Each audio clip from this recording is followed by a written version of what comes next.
మీ credit score తక్కువ ఉందా? మీ credit are CIBIL score తక్కువ ఉంది కదా అని చెప్పి ఏ బ్యాంకు మీకైతే క్రెడిట్ కార్డ్ని ఇవ్వట్లేదా? నో ప్రాబ్లం అండి. మీ సిబిల్ ఆర్ క్రెడిట్ స్కోరు చండాలంగా ఉన్నా కూడా క్రెడిట్ కార్డ్ని ఎలా పొందాలో ప్రాక్టికల్గా ఈ వీడియోలో ఎక్స్ప్లెయిన్ చేస్తా.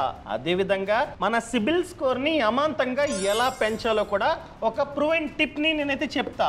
ఈ టిప్ని నా ఫ్రెండ్ గడికి చెప్పా, వాడు ఇంప్లిమెంట్ చేశాడు, వాడి సిబిల్ స్కోరు అమాంతంగా పెరిగింది. ఇవన్నీ మీకు అర్థం కావాలంటే ఈ వీడియోని లాస్ట్ వరకు చూడండి. అంతేకాకుండా ఇంతవరకు ఈ ఛానల్ని సబ్స్క్రైబ్ చేసుకోకపోతే ఇప్పుడే సబ్స్క్రైబ్ చేసుకోండి. నేను మీ కౌశిక్ మరిడి. అసలు ఫ్యాక్ట్ ఏంటంటే మన సిబిల్ ఆర్ క్రెడిట్ స్కోరు చండాలంగా ఉంటే ఏ బ్యాంకు మనకైతే క్రెడిట్ కార్డ్ని ఇవ్వదు. ఇదే ఫ్యాక్ట్. మరి ఎలా చెప్పావు? సిబిల్ స్కోర్ చండాలంగా ఉన్నా కూడా కార్డ్ వస్తుందని చెప్పి చెప్తా. ఈ క్రెడిట్ కార్డ్స్లో 2 టైప్స్ ఉంటాయి. ఒకటి సెక్యూర్డ్ క్రెడిట్ కార్డ్, ఇంకొకటి అన్సెక్యూర్డ్ క్రెడిట్ కార్డ్. జనరల్గా మార్కెట్లో ఉండేవన్నీ అన్సెక్యూర్డ్ క్రెడిట్ కార్డ్సే. ఫర్ ఎగ్జాంపుల్ బ్యాంక్ వాళ్ళు కాల్ చేసి మనకి కార్డు ఇస్తారు, అది అన్సెక్యూర్డే. మనం బ్యాంక్ యొక్క వెబ్సైట్కి వెళ్ళి అప్లై చేస్తాం, అది అన్సెక్యూర్డే. అన్సెక్యూర్డ్ అంటే ఏంటి? ఎటువంటి సెక్యూరిటీ లేకుండా బ్యాంకు మనకైతే ఈ క్రెడిట్ కార్డ్ని ఇస్తుంది. అంటే బ్యాంకు వద్ద మన ఆస్తిని తనఖా చేయాల్సిన అవసరం లేకుండా, అదేవిధంగా బ్యాంకు వద్ద ఎటువంటి ఫిక్స్డ్ డిపాజిట్ చేయాల్సిన అవసరం లేకుండా బ్యాంకులు మనకైతే క్రెడిట్ కార్డ్ని ఇస్తాయి. ఇది అన్సెక్యూర్డ్ క్రెడిట్ కార్డ్. ఈ కార్డ్ రావాలంటే మన ఆదాయం మంచిగా ఉండాలి, మనం జాబ్ చేస్తూ ఉండాలి లేదా బిజినెస్ చేస్తూ ఉండాలి, అదేవిధంగా మన క్రెడిట్ స్కోరు 750 కంటే ఎక్కువ ఉండాలి. ఇది ఒక టైప్ అనమాట. ఇది రాదు. ఎవరికైతే ఇన్కమ్ లేదో, ఎవరికైతే క్రెడిట్ స్కోర్ చండాలంగా ఉందో వాళ్ళకి అన్సెక్యూర్డ్ క్రెడిట్ కార్డ్ రాదు. ఓన్లీ సెక్యూర్డ్ క్రెడిట్ కార్డ్ అయితే వస్తుంది. సెక్యూర్డ్ ఇక్కడ బ్యాంకు ఏదో ఒకటి సెక్యూరిటీగా పెట్టుకొని దాన్ని ఆధారంగా దాన్ని బేస్ చేసుకొని మనకైతే క్రెడిట్ కార్డ్ని ఇస్తుంది. ఏం పెట్టుకుంటుంది? Fixed deposit. ఫర్ ఎగ్జాంపుల్ మన సిబిల్ స్కోర్ చండాలంగా ఉంది, ఎటువంటి రెగ్యులర్ ఇన్కమ్ సోర్సు లేదు, అనగా జాబ్ లేదు, బిజినెస్ లేదు. అలాంటప్పుడు మన వద్ద ఎంతైతే డబ్బు ఉందో దాన్ని బ్యాంక్లో ఎఫ్డి చేస్తే ఆ ఎఫ్డి ఆధారంగా క్రెడిట్ కార్డ్ని అయితే ఇస్తుంది. మనం బ్యాంకు మేనేజర్ని అడగాలి. ఫర్ ఎగ్జాంపుల్ మీరు లక్ష ఎఫ్డి చేశారనుకోండి, మీకు ఒక క్రెడిట్ కార్డ్ని ఇస్తాడు బ్యాంక్ మేనేజర్. దాంట్లో లిమిట్ ఎంత ఉంటుందంటే ఆ ఎఫ్డి అమౌంట్ ఎంతైతే ఉందో దాంట్లో 90%. ఫర్ ఎగ్జాంపుల్ 1,00,000 ఎఫ్డి చేశారు, 1,00,000లో 90% అంటే 90,000. సో మీ క్రెడిట్ కార్డ్ లిమిట్ 90,000. దీన్ని నార్మల్ క్రెడిట్ కార్డ్ని ఎలా వాడతారో అలాగే వాడుకోవచ్చు. నేను చెప్పేది ఏంటంటే మీ లిమిట్లో 30% కంటే తక్కువే వాడండి. తక్కువే వాడి మీరు కనుక బిల్స్ అన్ని ఆన్ టైంలో కడితే, మినిమం అమౌంట్ డ్యూ కట్టకండి, అవుట్ స్టాండింగే కట్టండి. ఇలా ప్రతి మంత్ ఆన్ టైంలో అవుట్ స్టాండింగ్ మీరు కనుక కడుతున్నట్లయితే మీ సిబిల్ స్కోర్ అమాంతంగా పెరుగుతుంది. నా ఫ్రెండ్ గడికి అదే చెప్పా. కొన్ని బ్యాంక్స్ లో మినిమం ఎఫ్డి వచ్చేసి 2000. మీరు అనుకోవచ్చు 1,00,000 నా వల్ల కాదు అనుకున్నట్లయితే 2000 మినిమం 2000 చేసుకున్నా కూడా 2000లో 90% అనగా 1800 లిమిట్ మీకైతే వస్తుంది. లోన్ రావట్లేదు అని చెప్పి ఖాళీగా ఉండే బదులు ఏదో ఒక ట్రాన్సాక్షన్లో మీరు క్రెడిట్ హిస్టరీని పెంచుకోవాలి. ఇలాంటి ట్రాన్సాక్షన్లో మీరు కనుక ప్రతి మంత్ చేస్తున్నట్లయితే వీడు ఆన్ టైంలోనే కడుతున్నాడు, ఓకే వీడు క్రెడిట్ కార్డ్ లోన్ తీసుకున్నాడు, ఆన్ టైంలో కడుతున్నాడు, 540 అనుకున్నారనుకోండి, ఆటోమేటిక్గా పెరుగుతుంది అనమాట. వాళ్ళు అనుకోవాలి, మీరు అనుకుంటే సరిపోదు, క్రెడిట్ బ్యూరో వాళ్ళు అనుకోవాలి. వాళ్ళు అనుకుంటే ఆటోమేటిక్గా పెంచుతారనమాట. ఈ విధంగా మీరైతే మీ క్రెడిట్ స్కోర్ని అమాంతంగా పెంచుకోవచ్చు. మీకు క్రెడిట్ కార్డ్ కావాలంటే 1,00,000 డిపాజిట్ చేయండి. 1,00,000లో 90% అంటే 90,000 లిమిట్తో మీకైతే కార్డు వస్తుంది. సిబిల్ స్కోర్ లేకపోయినా, ఆదాయం లేకపోయినా మీకైతే కార్డు వస్తుంది కదా, దాన్ని వాడుకోవచ్చు. పొరపాటున మీరు కనుక కట్టడం మానేశారనుకోండి, ఎఫ్డి అమౌంట్లో డబ్బు ఉంటుంది కదా, దాన్ని వాడుకుంటుంది బ్యాంక్. అర్థమైందండి? మీరు అడగొచ్చు ఏ విధంగా క్రెడిట్ కార్డ్ ఎగెనెస్ట్ ఎఫ్డిని మేము తీసుకోవాలి? ఈ ప్రాసెస్ని క్రెడిట్ కార్డ్ ఎగెనెస్ట్ ఎఫ్డి అంటాం. చాలా బ్యాంక్స్ ఉన్నాయి.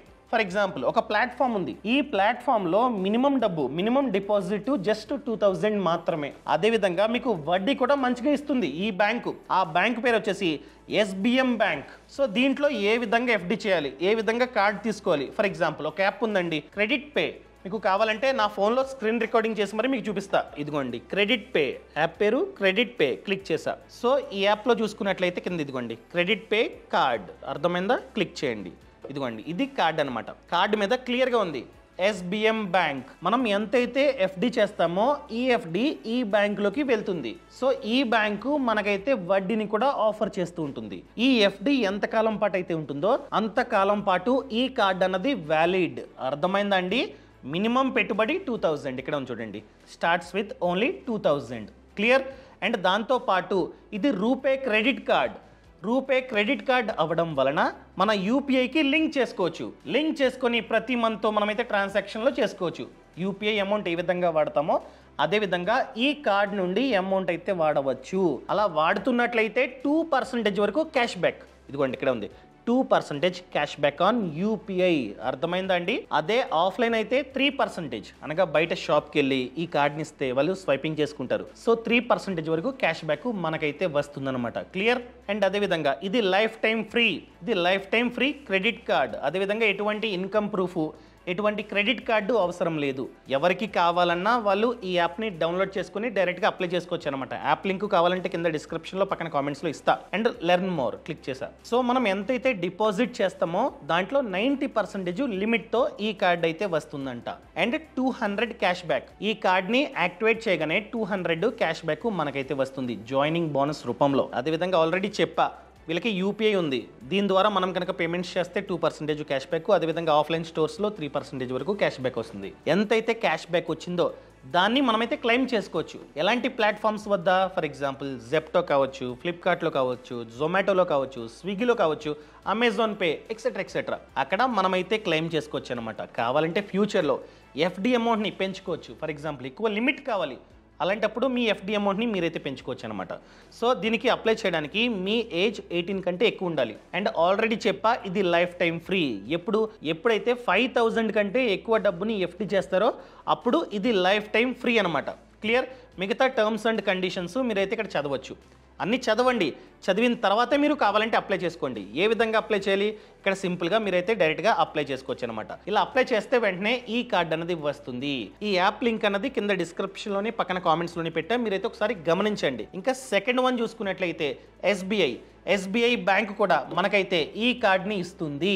మీరు కనుక ఎస్బీఐ బ్యాంక్ వెళ్ళి నేను ఎఫ్డి చేస్తా, దీన్ని ఆధారంగా క్రెడిట్ కార్డ్ ఇవ్వండి అని చెప్తే వాళ్ళు ఖచ్చితంగా ఇచ్చే క్రెడిట్ కార్డు ఎస్బీఐ ఉన్నటి క్రెడిట్ కార్డ్. కానీ రూల్ ఏంటంటే 25,000 కంటే ఎక్కువ డబ్బుని ఎఫ్డి రూపంలో డిపాజిట్ చేయాలి ఈ బ్యాంక్లో. అర్థమైందండి? ఆ బ్యాంక్లో ఇంతకుముందు బ్యాంక్లో చూసుకున్నట్లయితే జస్ట్ 2,000 మినిమం, కానీ ఇక్కడ 25,000. 4 years వరకు ఎటువంటి యాన్యువల్ ఫీ లేదు. సో ఈ బ్యాంకులో ఎంతైతే డబ్బుని డిపాజిట్ చేస్తారో దాంట్లో 90% ఆఫ్ అమౌంట్ని లిమిట్ రూపంలో మీకైతే కార్డు ఇస్తారు.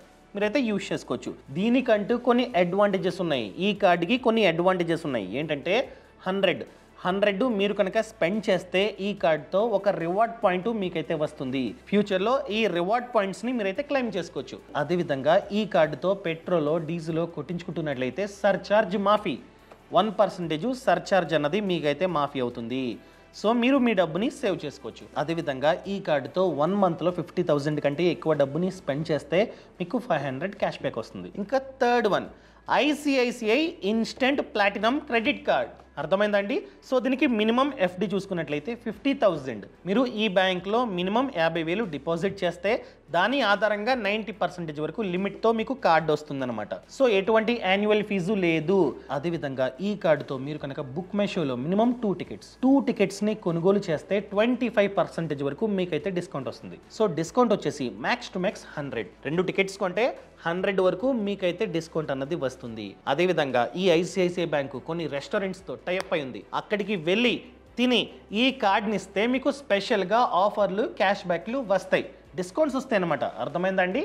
ఇంకా లాస్ట్ వన్ చూసుకున్నట్లయితే IDFC first wow credit card. So దీనికి మినిమం ఎఫ్డి చూసుకున్నట్లయితే 20,000 ఎఫ్డి చేసి దాని ఆధారంగా కార్డు అడిగితే ఇస్తాడు బ్యాంక్ మేనేజర్. సో 90% ఆఫ్ అమౌంట్తో మీకైతే లిమిట్ వస్తుంది. ఎటువంటి యాన్యువల్ ఫీజు లేదనమాట. అదేవిధంగా ఎక్స్ట్రా బెనిఫిట్స్ చూసుకున్నట్లయితే మీరు ఫారెన్కి వెళ్ళి ఈ కార్డుతో షాపింగ్ చేస్తే ఎటువంటి ఫారెక్స్ మార్కప్ ఛార్జ్ ఉండదు. అండ్ దాంతోపాటు ప్రతి స్పెండ్కి మీకైతే రివార్డ్ పాయింట్ అన్నది వస్తూ ఉంటుందన్నమాట. క్లియర్ అండి?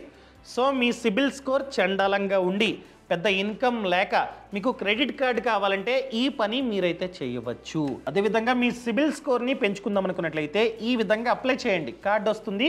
ఆ కార్డులో లిమిట్ ఎంతైతే ఉందో దాంట్లో 30% కంటే తక్కువే వాడండి. ఆన్ టైంలో బిల్లు కట్టండి, అది కూడా అవుట్ స్టాండింగ్ కట్టండి. ఇలా కొన్ని మంత్స్ పాటు వెంటనే పెరగదు, సిబిల్ స్కోర్ వెంటనే పెరగడానికి కొన్ని మంత్స్ పడుతుంది. ఈ విధంగా ప్రతి మంత్ ఈ పని చేస్తే ఆటోమేటిక్గా మీ సిబిల్ స్కోర్ పెరగడానికి ఛాన్సులు చాలా ఎక్కువగా ఉంటాయి. ఇంతవరకు ఈ ఛానల్ని సబ్స్క్రైబ్ చేసుకోకపోతే సబ్స్క్రైబ్ చేసుకోండి. Thank you so much. Thanks for watching. జై హింద్.